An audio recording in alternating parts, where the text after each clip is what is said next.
Hoje eu queria falar sobre salvação. Queria falar sobre um pouco do que é a salvação. Dizer, meus queridos, que salvação é alguma coisa que ainda continua a acontecer na nossa vida todos os dias. Aliás, Paulo ele dizia para nós trabalharmos e desenvolvermos a nossa salvação. Sabe porquê? Porque a ideia de salvação normalmente tem sido atribuída apenas ao facto de sermos salvos do telemóvel.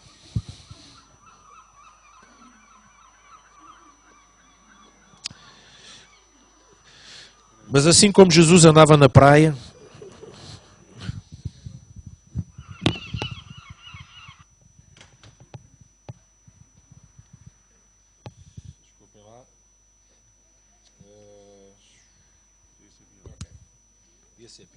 estou a mexer porque era o telefone da minha mulher, portanto. Ok?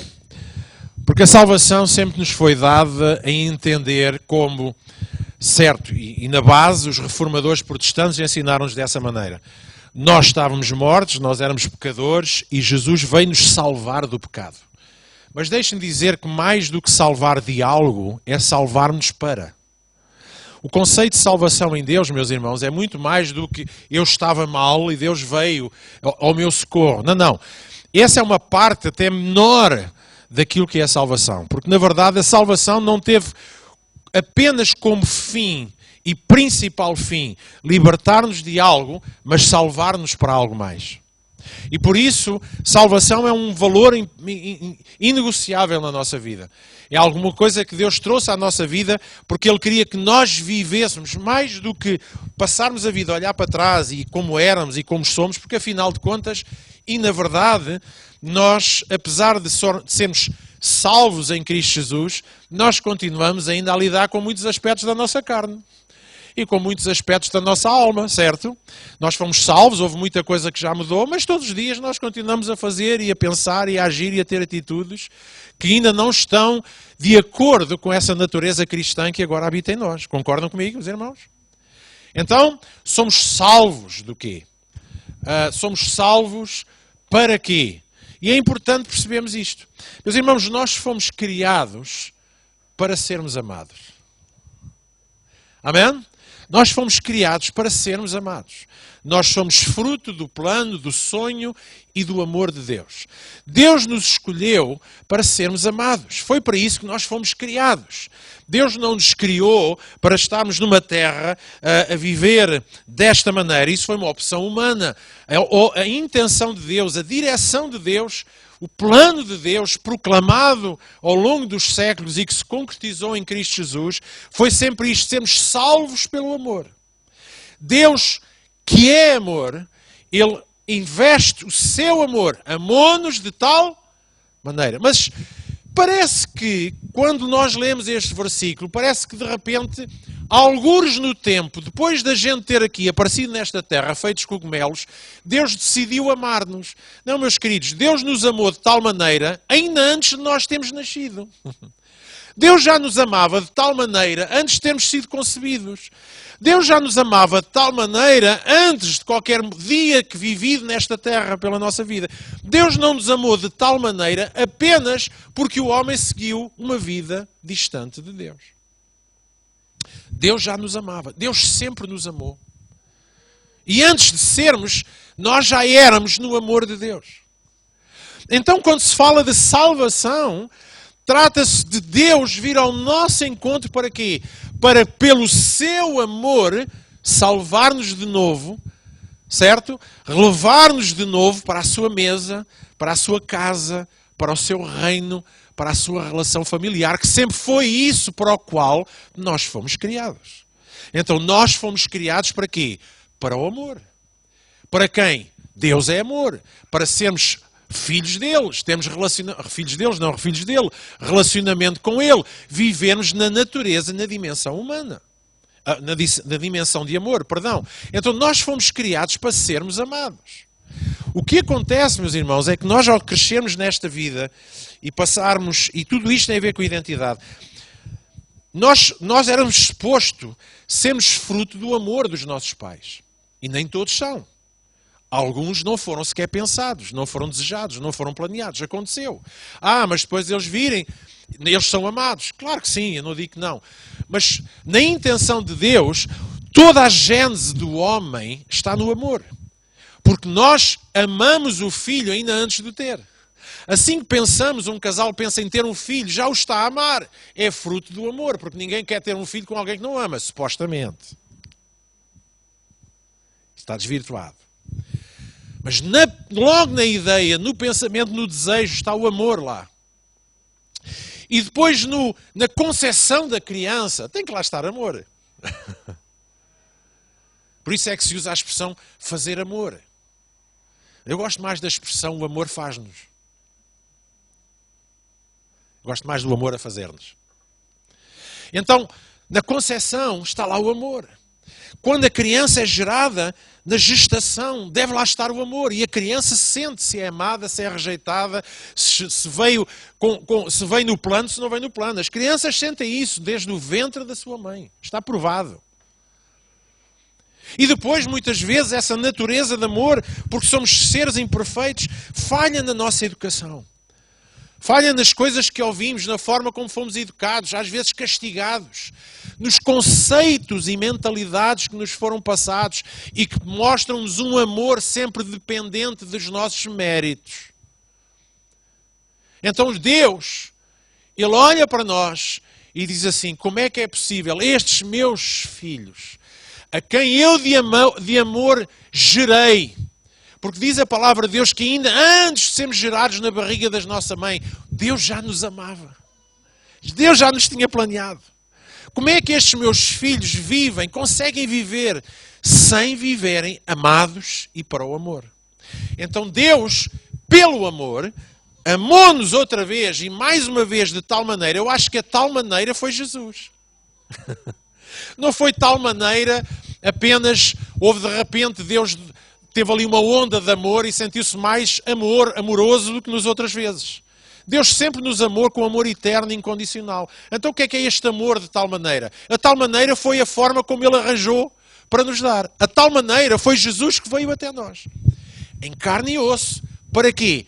Para nos mostrar e provar o quê? Amor.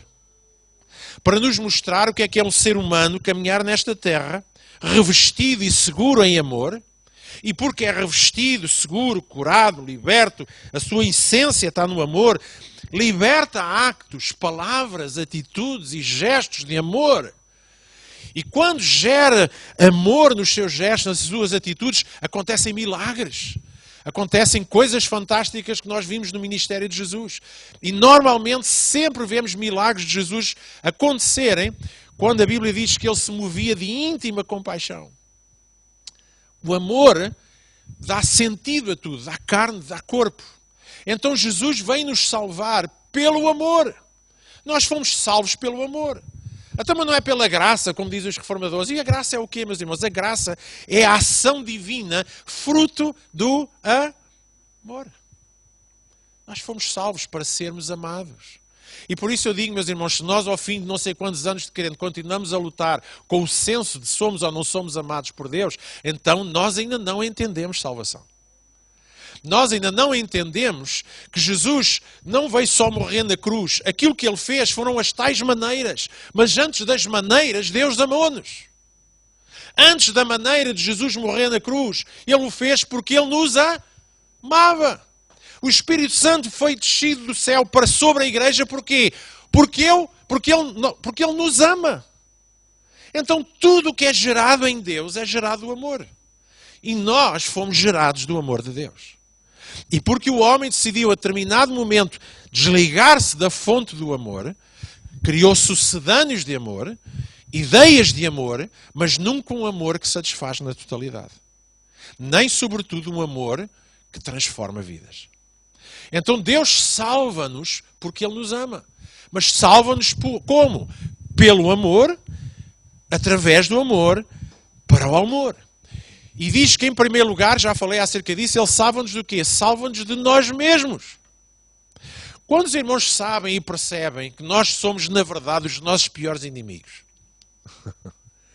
Nós somos os nossos piores carrascos, os nossos piores críticos, os nossos piores juízes. Às vezes até parece que ficamos muito magoados, ofendidos e irritados com coisas que as pessoas dizem ou pensam de nós, mas só o ficamos porque não estamos tranquilos no amor. Porque poderá ser que aquilo que a pessoa está a dizer até seja verdade. Ou porque aquilo mexe numa ferida, ou puxa um cordel, ou carrega num botão da nossa vida. Sabe porquê? Porque nós somos os nossos piores inimigos. E por causa dessa tal dificuldade, a maior dificuldade, deixem-me dizer, meus irmãos, volto a repetir isto e mais alguma coisa. Jesus não veio apenas para levar os nossos pecados, as nossas ações, as nossas obras. Ele veio para nos salvar de uma vida em que nós não tínhamos nada. Mas ele diz que aquilo que é o maior pecado, ou que era o único pecado a ser perdoado na nossa vida, era de não acreditarmos. Nós somos os piores inimigos. A maior dificuldade para Deus e para nós é confiarmos em Deus. É acreditarmos em Deus. É fazermos nossa aquilo que Deus nos ofereceu. Que é de graça, que é oferecido. Mas é oferecido para nós. E cabe-nos a nós aceitar. Como é que nós aceitamos? Aceitamos pela fé. A minha mãe já disse aqui uma vez, isto era os antigos tinham muito este hábito. Nunca iam à casa de ninguém sem levar qualquer coisa. Porque não queriam ir mãos a abanar. Sempre que alguém nos oferece alguma coisa, nós reagimos na carne normalmente e dizemos, não, às vezes até fazemos ali um bocado, não é? Alguns fazem que é para fazer filme, não é? Ai não é pá, não, porque é que te incomodaste e tal, mas já está de mão estendida. Mas isso é outra história. Mas na maioria das vezes, nós nos sentimos incomodados quando recebemos prendas, ou ofertas, ou um acto qualquer de amor, de gesto. Porquê é que acham que a palavra de Deus diz que nós sentimos-nos constrangidos com o amor de Deus? É um bocado aquela velha mentalidade, quando a esmola é muito, o cego desconfia. Mas às vezes não é porque desconfia, é porque é cego. E este é o problema. Nós temos uma relação com aquilo que é o amor de dificuldade em aceitação. De dificuldade de entender e dizer eu aceito com todo o meu coração. Porque a fé, nós podemos aceitar a fé como uma lógica e uma racionalidade. Mas amor não se aceita com a mente, aceita-se de coração. É algo espiritual. E vem, e há um momento em que a fé acontece entre nós, eu pura e simplesmente eu quero. Eu estava a dizer, no momento em que nós sentimos saudade da presença de Deus, em que nós caímos quase no desespero de querer tanto de Deus. Meus irmãos, o amor vai se manifestar em toda a sua dimensão da nossa vida e vai nos transformar completamente. Mas salvação, meus irmãos, é essencialmente um acto de amor para nos levar ao amor, para finalmente, em amor, vivermos práticas de amor. Esta é a salvação. E por isso mesmo, ainda todos os dias estamos em salvação. Porque todos os dias lutamos ainda com a nossa mente, com a nossa carne, com o nosso orgulho, com uma mentalidade não renovada de sermos ou não sermos amados dessa maneira. Porquê é que a gente não consegue viver, muitas vezes, o cristianismo que é amai-vos como eu vos amei? Porque nós ainda não estamos lá, nós ainda não percebemos salvação. Nós ainda não percebemos que por trás disto tudo há o amor de Deus. Amor de Deus que sempre foi aquilo que Ele teve por nós, em tudo, na forma como pensou em nós, planeou e depois veio até nós. Deixem-me dizer se há algum pecado, se há a coisa mais complicada para Deus e que se calhar, vamos usar aqui a expressão, seria causa da indignação de Deus, é vidas autocentradas. Chamemos-lhe egoísmo, chamemos-lhe o que quisermos. Vidas que vivem para o seu próprio umbigo. Os irmãos percebem que a vida humana, ela vive intoxicada por isto. O que eu quero, o que eu preciso, o que eu desejo, o que eu gosto, eu. E vivemos a nossa vida toda em função daquilo que eu quero, daquilo que eu acho, daquilo que eu desejo.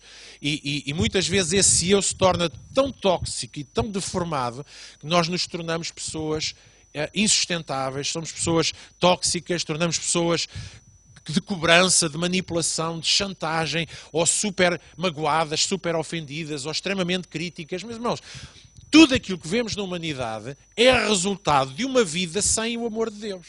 E quando nós não temos uma vida quando temos uma vida sem o amor de Deus, o que é que resta? Resta eu. E foi disso que Jesus nos veio salvar. Foi disso que Deus nos veio salvar. E a única forma de o fazer foi através de amor, de actos de amor e de derramar no meu coração amor. Mas eu preciso de entender isso. Eu preciso experimentar isto. Eu preciso perceber. Alguém diz que o combustível que alimenta o inferno, já agora usar aqui, é o egoísmo humano. Portanto, também é certo dizer que somos salvos do inferno, isto é, do resultado das nossas ações inconsequentes. Eu acredito, qualquer dia falamos sobre isso, sobre interpretações do inferno. Mas, irmãos, sabe o que é inferno? Supostamente, inferno é qualquer lugar onde Deus não estiver. É um inferno viver sem Deus.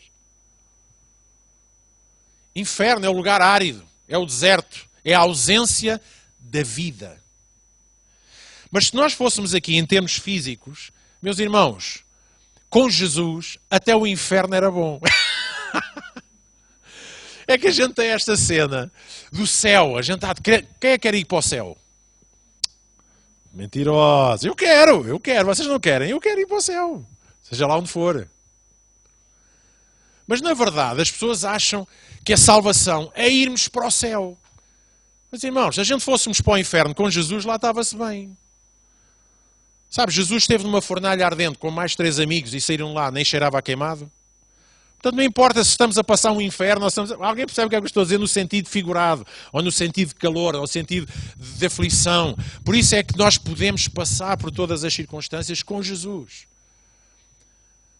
O inferno, meus irmãos, no sentido literal, é toda a vida que se autocentrou, que se esqueceu de Deus, que deixa Deus de fora da sua vida. E sempre que o fazemos, nós sentimos na nossa alma a ausência desse amor e dessa paz. Por isso Deus vem nos salvar de nós mesmos, de uma vida autocentrada, de uma vida egoísta, de uma vida focada no seu próprio umbigo. E com isto não estou a dizer que não temos que viver, que temos os nossos planos, os nossos sonhos, os nossos desejos, os nossos negócios. Tudo aquilo que nós planeamos, estamos aqui é para viver. E acho que a melhor maneira que nós temos para adorar a Deus é viver a nossa vida bem vivida. Celebrarmos a vida, bebermos uns canecos, comermos uma comidinha boa, irmos passear, ver a natureza, apreciarmos aquilo que é belo, estarmos com pessoas, relacionarmos, tanta coisa boa nesta vida, desportos radicais. Não é? Embora para alguns de nós o maior desporto radical que a gente tem é o sofá. E olha que às vezes é radical, que aquilo já começa a fazer dores nas costas. O gajo sai de lá todo partido. Mas foi um exercício complicado. Celebrar a vida, sim, mas com Jesus. Porque tudo só faz sentido no amor e com o amor e através do amor. Deus é amor. E eu venho até ti. E amei-te. Sempre te amei. O amor foi a gênese de tudo. Está por trás, está à frente, está pelos lados, está em cima, está por baixo. Eu estou à tua volta. Jó descobriu isso num momento difícil. Afinal, Jacó, a mesma coisa. Afinal, andavas por aqui e eu não sabia de nada. Salvação é isso, meus irmãos. É o amor de Deus em ação na nossa vida, que veio para nos salvar de nós mesmos, salvarmos, meus irmãos, de uma vida de egocentrismo. O fundamento sobre o qual os sistemas do mundo estão a reagir e estão a lutar. E reparem que Jesus disse que o mundo estava no maligno. Estamos a falar do quê? Porque é que está no maligno? Até me deixem-me dizer uma coisa agora assim. Eu não estou a desvirtuar ou a dizer que isso não acontece. Mas às vezes o maligno somos nós, não é o capeta. Cara assim guinolento, mão de vaca. Deixa-me dizer que o diabo, a única coisa que faz é usar as nossas próprias fragilidades, inclinações e tendências. Então, quando o mundo está no maligno, o que é que isto quer dizer? O mundo está em gente que vive concentrada no seu próprio eu. E o nosso eu sem Deus é violento, é mau. Por isso é que a palavra de Deus diz que o coração do homem é enganoso. E que não se deve confiar em homens. Não se deve confiar em homens que não estão em Deus. Porque o homem sem Deus não é confiável, meus irmãos. Olhem no espelho pela manhã. E tenham a noção de duas coisas. Sem Deus tu és do piorio. Mas com Deus, nós somos filhos amados de Deus. E estamos no processo de todos os dias estarmos mais salvos de alguma coisa em nós. Sempre que Deus acrescenta revelação, sempre que Deus acrescenta mais dessa identidade e dessa noção do seu amor, mais salvo eu estou de mim mesmo e dos egoísmos. Então eu sou salvo do quê? Salvo de mim mesmo. A segunda questão, igualmente importante, é pelo qual ou por qual meio nós somos salvos. Diz, pois, é pela graça que sois salvos. E pela graça é o quê, meus irmãos? Bem, a definição mais conhecida é o dom imerecido de Deus. Ok, se é dom, já lá está. Significa que há alguma coisa que Deus fez. Um dom tem que ter alguma coisa. Deus deu. Deus ofereceu.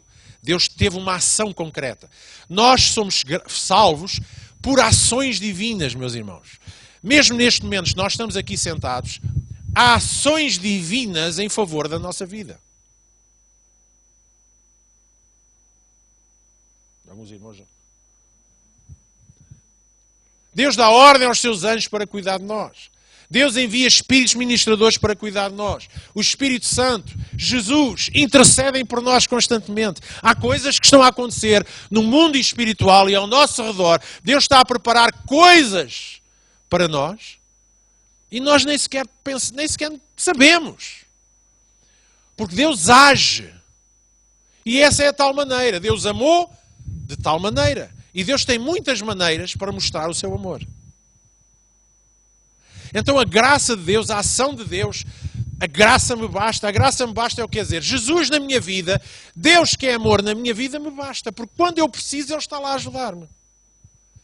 Por isso quando estou fraco eu posso dizer que sou forte. Sabe porquê? Porque na minha fraqueza a graça continua lá a fazer o seu trabalho. Quem é que é a graça? É a prima direita de Jesus Cristo? Não. Os irmãos hoje não reagem, cadê? Quem é a graça? A graça é a atitude divina de sempre estar a fazer coisas em nosso favor. Alguém percebe o que é que eu estou a dizer? Por isso somos salvos.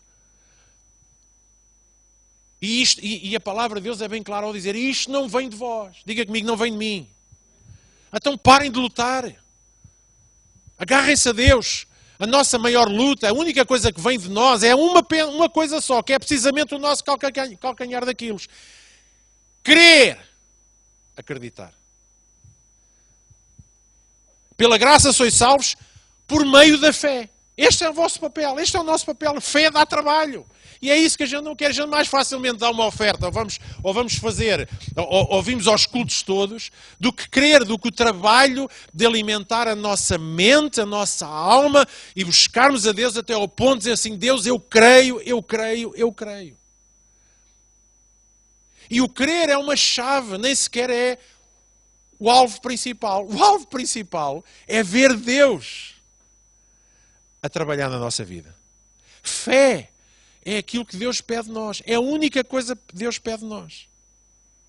Porque nós precisamos de crer, de receber, de aceitar para receber na nossa vida. Então vocês sois salvos pela atitude constante de Deus em nosso favor, em vir interceder, intervir na nossa vida para aquilo que nós precisamos, por meio da fé. E isto não vem de vós. Isto o quê? A graça ou a fé? Eu até diria que até a fé originalmente não vem de nós, vem de Deus.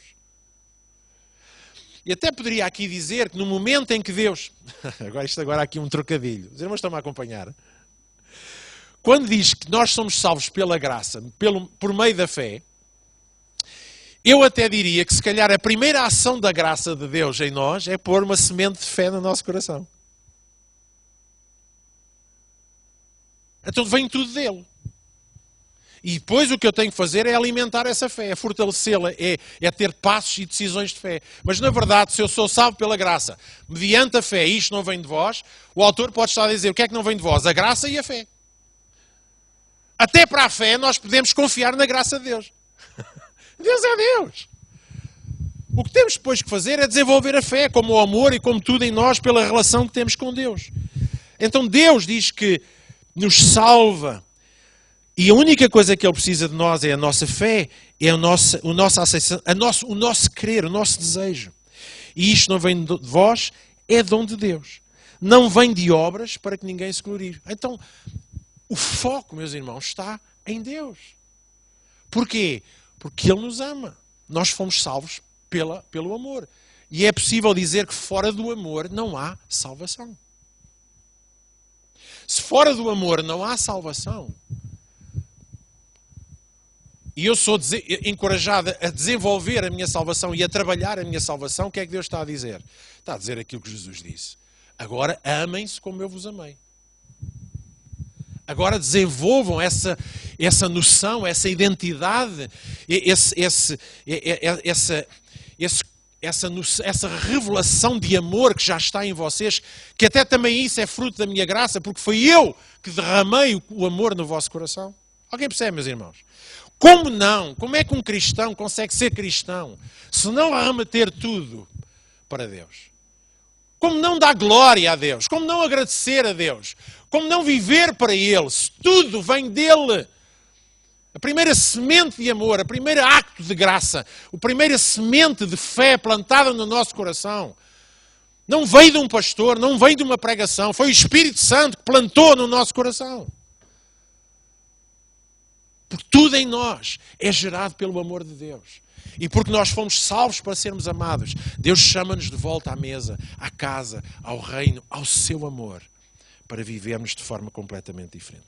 Então Deus amou o mundo de tal maneira que deu o seu Filho para que todo aquele que nele crê. E esta é que é a nossa luta, gente. É crer. É acreditar. Mas houve uma altura que alguém perguntou como é que poderão crer se ninguém for enviado para lhes falar? E aqui entra o papel da palavra. Entra o papel daquilo que nós ouvimos, que gastamos tempo a alimentar a nossa alma e a nossa fé. A fé tem que ser alimentada.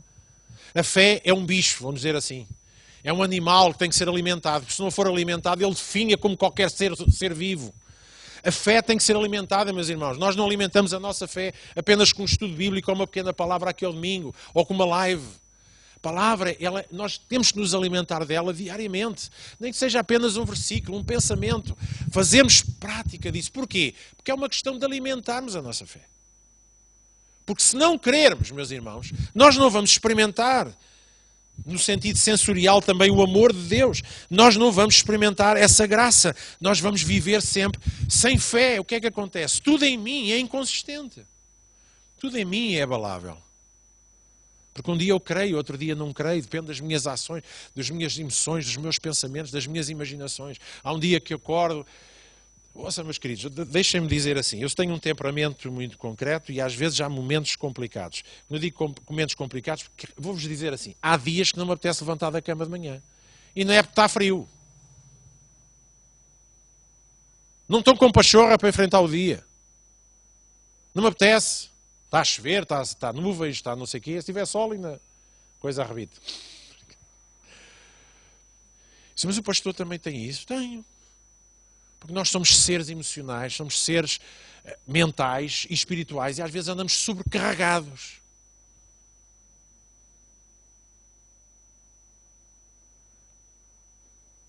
Mas mesmo nesses dias, apesar de me sentir daquela maneira, eu sei quem eu sou. Eu sei que sou amado. E às vezes até a noção disso assim, epá, pronto, ok, soube bem este bocadinho, estive aqui a carpir as mágoas, cheio de pena de mim mesmo. Não é? Fica aquelas ondas, não é? A gente até acaba-se habituado a que isso ficamos ali a surfar um bocadinho naquela autocomiseração, cheio de pena de nós próprios. Pá, sei lá, tem ali um certo conforto naquilo. Depois de repente para lá, já chega, vá. Siga, vamos embora. E a gente levanta-se e enfrenta a vida. Mas fé tem que lá estar. O que é fé? É a certeza de que eu sou filho de Deus, de que eu sou amado. Seja aqui, seja em todas as contrariedades ou não. Nós não precisamos só de fé quando as coisas correm mal. Nós precisamos de fé em todo o tempo. Porque nós lutamos para que não perder a nossa fé. Então, para que todo aquele que não crê, para que todo aquele que nele crê, não morra. Mas não morra do quê? De falta de amor. Não morra-se com falta de vida. Morrer é perder a vida. O que é a vida de Deus? É amor.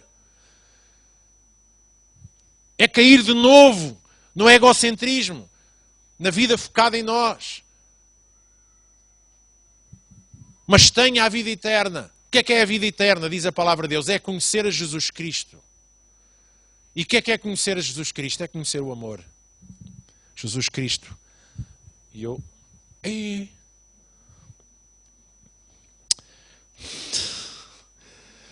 Peço desculpa. Estava entusiasmado. Gálatas 5:6, Paulo até diz que a fé opera pelo amor. Está tudo interligado. É tudo dom dele. Onde há amor, há fé. Onde há fé, há amor. Amém? E finalmente somos salvos para quê? E termino aqui dizendo isto, lendo só aqui 2 ou 3 versículos. Em primeiro lugar, para revelarmos ao mundo esse amor. Jamais nós vamos conseguir amar quem quer que seja da maneira de Deus sem nós estarmos enraizados e a viver nessa abundância de amor em nós. Jamais iremos conseguir fazer. Em Efésios capítulo 2, versículo 10, diz que nós fomos criados em Cristo Jesus. Ou recriados, nascidos, formados. Para quê? Para as boas obras. Quais eram as obras de Jesus? Eram obras de amor. Jesus era obras de amor. Até quando ele pegou num chicote e correu com aqueles vendilhões todos lá do templo, os irmãos acham que porquê? Foi por causa do amor que ele tinha pela sua casa. E ele nem sequer estava a pensar no edifício, no templo. Porque o templo até era para deitar fora, aquele templo era para destruir. Jesus não estava preocupado com o templo. Jesus estava preocupado era com o facto de que aquilo que estava a acontecer ali estava a impedir as pessoas a terem relação com Deus. A minha casa será chamada casa de oração, de relacionamento, cumplicidade, intimidade, proximidade. E por causa disto eu estou indignado. Deus também se passa às vezes. Mas sabe quando é que ele se indigna? Quando nós estamos a ser privados, ou alguém está a privar-nos, ou seja o que for. Do quê? Do amor de Deus. O trabalho do diabo, meu irmão, não é tirar-te o dinheiro do bolso, é tirar-te o amor do coração. Nem é tirar a tua saúde. Ele vai usar tudo o que ele tiver ao seu meio para te afastar da certeza de que és um filho amado, um herdeiro com Cristo Jesus, alguém que foi chamado para estar à mesa com o Pai e hoje é membro do reino. E reina com Ele. É isso que Ele está preocupado connosco. Mas quando nós decidimos, Deus, ajuda-me, eu quero conhecer profundamente este amor. Eu quero perceber quem realmente eu sou e quão amado eu sou. Então eu vou conseguir ser imitador de Deus. Ser meus imitadores como filhos amados. Nem sei se sou filho e muito menos conseguirei imitar a Deus se eu não souber que sou amado. Conseguirei imitar uma religião. Conseguirei, eventualmente, fazer algumas coisas que o pastor diz lá ao domingo para a gente fazer. Vamos fazer. Mas imitar Deus, como é que se imita Deus, meus queridos? Alguns dirão libertar as pessoas, expulsar os demónios, fazer grandes milagres. Não, meus irmãos. Amar como Deus ama. É isso que se chama imitar a Deus. Como é que nós o fazemos? Identidade, convicção. Eu sou um filho, mas não sou só um filho. Eu sou um filho muito, mas muito amado, constantemente amado, sem condições, sem exigências. E a noção e a percepção deste amor liberta-me, transforma-me e leva-me aos outros. E termino só com este versículo fantástico. Em 1 João, capítulo 3, 14, 16. E aqui Paulo não está a dizer que é a avaliação dele para com as pessoas. Ele está a dizer que é a noção que nós vamos ter dentro de nós. Nós sabemos, nós quem? Cada um de nós. Amém? Certo? Não é nós os apóstolos. É nós todos sabemos muito bem. Nós é que sabemos interiormente que já passámos da morte para a vida. Quando? Porque amamos os irmãos.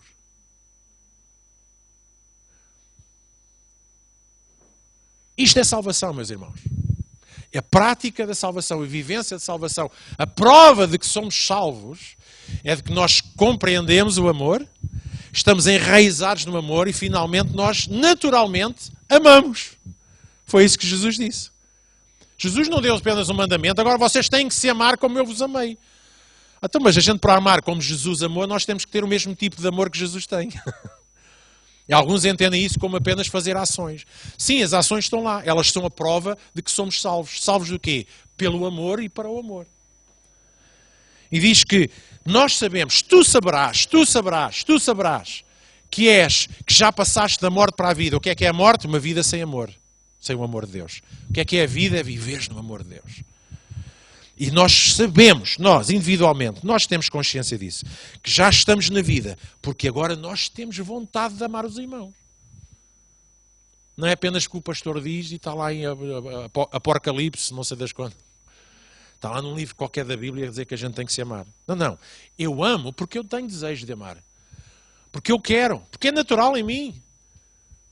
No meu dia a dia. Eu sinto vontade de amar. E amar através de ações. E diz, quem não ama, permanece na morte. O que é que ele está a dizer? Quem não ama ainda nem sequer recebeu a salvação. Porque ainda não percebeu. Gente, vamos ao osso. Ser salvo não é fazer parte de uma igreja evangélica. Não é dizer só que acredita em Deus. Mais de metade do mundo diz isso. Ser salvo é ser salvo pelo amor. Estar no amor e viver para o amor. Então diz, quem não ama permanece na morte. E reparem mais uma vez, voltamos a falar daquilo que foi as noções e os sucedâneos de amor que o mundo criou. Então para nós, muitas vezes, amar o Tiago, eu não consigo amar este gajo. Digo eu, este irmão gajo. Porquê? Porque achamos que amor é eu gostar. E confundimos muito gostar com amar. Eu acho que a maior parte das pessoas gosta muito e ama pouco. Eu gosto do Tiago. Então e se eu não gostar? Só olhar para ele e achar que o gajo até tem um olhar... O gajo? Perdão. O Tiaguinho. Tem um olhar arrogante, orgulhoso. A gente, não vou com a cara dele. Não gostei, já não amo. Então a gente fica em luta a dizer, paizinho, ajuda-me a amar aquela pessoa. Mas irmãos, não, o amor já cá está. Eu posso não gostar, mas eu amo. Porque eu olho para além das suas imperfeições. Não é esse o tipo de amor que Jesus e Deus têm connosco? Deus olhou para nós como? Para além das nossas imperfeições. E ao estarmos escondidos em Cristo, Deus olha para nós e não vê sequer as imperfeições. Estão escondidas em Cristo. Então o amor é muito confundido com gostar. Mas irmãos, nós não temos que gostar para amar. Vocês gostam de tudo na vossa mulher? Homens. Não mintam, man, que a gente tem conversado. Certo? Mulheres, vocês gostam de tudo no vosso marido? A gente tem que ser sempre sim, né? Chega à casa, coisa. Comes frio. Então, e a gente não ama? Não amamos o nosso marido, a nossa mulher, os nossos filhos, que às vezes, enfim, dão-nos dores de cabeça. Não estou a falar dos meus, estou a falar dos vossos. Certo, há uma diferença, nós temos que perceber isto. O amor de Deus está em nós. E quando nós percebemos isso, nós começamos a amar. Eu tenho desejo de amar. Eu já disse isso várias vezes, até a Elisa e tudo. Eu parece às vezes, quanto mais complicadas e difíceis as pessoas são, mais vontade eu tenho de as amar. Não para mostrar que somos os maiores, não. Mas para que pelo amor a pessoa seja desperta para algo mais que ela não está a ver. Porque às vezes a dificuldade e a complexidade das pessoas está na ausência de amor. Da noção. Falta lá o fecheiro. E Deus nos ama. E Deus chama-nos para vivermos em amor. Então diz, quem não ama permanece na morte, ou seja, ainda não encontrou a salvação. Nisto, versículo 16, nisto conhecemos o amor. Diga comigo, nisto conhecemos o amor. Que Cristo deu a sua vida por nós. Como é que nós conhecemos o amor? Porque Cristo fez algo. E por isso, devemos também nós darmos a nossa vida pelos irmãos. Agora, as mentes mais iluminadas dirão os irmãos da minha congregação. Porque até se for da outra congregação lá de baixo, a gente já não dá nada. Ou se for daquela outra congregação, outra igreja. A religiosidade, a mentalidade cristã deturpou-se tanto, também ela muitas vezes se afastou tanto do conceito de amor de Deus que criou estas categorias. O mundo do Tupperware chegou à igreja. Temos tudo em Tupperwarezinhos. Não, o amor pelos irmãos é os irmãos da minha igreja. E mesmo assim, tem que ser bem negociado. Quem são os irmãos? Os irmãos é toda a gente que mora à nossa volta. Eles é que ainda não sabem que são irmãos. Porque aquilo que Jesus fez na cruz também já foi por eles. Eles apenas não vivem, não desfrutam e não têm acesso. Porque alguém não lhes mostrou ainda esse amor, certo? E alguns eventualmente podem não querer. Mas quando o amor é revelado pela nossa forma de estar, porquê é que a igreja primitiva crescia tanto, meus irmãos? Sempre porquê? Porque a igreja vivia nesta dimensão do amor. Eles pregavam a palavra, mas não faziam só isso. Eles cuidavam das pessoas, eles faziam coisas fantásticas. E diz que a igreja crescia e mais caía na boa... como é que se diz? Caía no goto da sociedade. Caía em graça. Respeitavam a igreja. E eles disseram mesmo, estes são mesmo cristãos. Porque eles vivem, têm um estilo de vida, parecem Cristo mesmo. Como é que isso provava? Pelos milagres? Não, pelo amor que manifestavam. E nós precisamos de ir lá. E por isso a luta pela identidade e pela noção de que é que nós somos salvos, como é que fomos salvos e para que é que nós somos salvos, é essencial na nossa reflexão cristã, na nossa reflexão diária, para chegarmos a este patamar e dizer assim, Deus, eu não quero saber de mais nada a não ser, até o momento em que eu não perceba ou que eu saiba o que é ser realmente, o que é que implica isto, ser teu filho, o que é que isso trouxe à minha vida. A dimensão de tudo, aquilo que tu fizeste por mim e fazes na minha vida, eu não quero saber de mais nada. E nós podíamos passar aqui anos a falar só sobre este tema. Embora também aqui eu acredito no seguinte, isto não é pela força da mente. Aquilo que eu estou a fazer aqui é plantar sementes. Sementes que sirvam para desafiar, para mexer, para remexer, para vos relembrar o que é salvação. Mas também isto tem que ser o Espírito Santo nos vossos corações a fazer. Graça de Deus a trabalhar. Então, ponham fé no assunto. Deus, eu creio que tu me vais revelar. E estás-me a revelar o que é que significa ser salvo. O que é que significa esta salvação do amor para a minha vida. Amém?